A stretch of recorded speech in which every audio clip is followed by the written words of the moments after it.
Artem have just released a new version of their Loop-Less Hydroflex strap with a more pronounced taper. Instead of going from 20mm at the lugs to 18mm at the buckle, this one tapers all the way down to 16mm. And though that may not seem like a huge shift on paper, it does make a big difference on the wrist. Let's take a closer look. Just to be clear, when we talk about taper, we're talking about the change in width of the strap, specifically from the lug end where it's attached to your watch down to the buckle or tail end. A stronger taper, like this 20 to 16mm, is preferred by some as it creates a different silhouette. You can see the difference here side by side with the classic 20 to 18mm strap. It's slimmer at the end, so the strap looks a little bit less bulky and draws a bit more attention to the watch itself. What you end up with is a sleeker profile that works well, especially on vintage-inspired watches.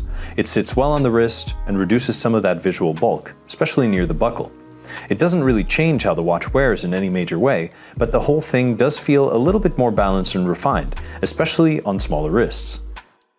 Everything else is still classic Artem Loop-Less Hydroflex. You've got that soft, premium FKM rubber with the stitch sailcloth style texture, unparalleled flexibility, and quick-release spring bars. It's comfortable, water-resistant, and you don't have to think twice about wearing it daily. Now, if you're a fan of the 20 to 18mm taper, this might feel a little bit slim at the buckle, especially on oversized dive watches. Think Ploprof or Panerai. This is not a deal breaker, but worth noting if you like a broader strap all the way through. However, we're pretty sure that most of you will be happy to have the option of that more pronounced taper. For folks who care about the way a strap flows from the lugs to the clasp, this is probably going to hit a sweet spot.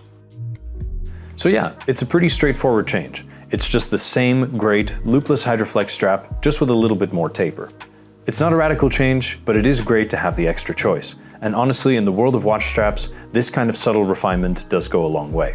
So leave your thoughts in the comment section below, and be sure to tune in to Fratello for more watch content. See you next time.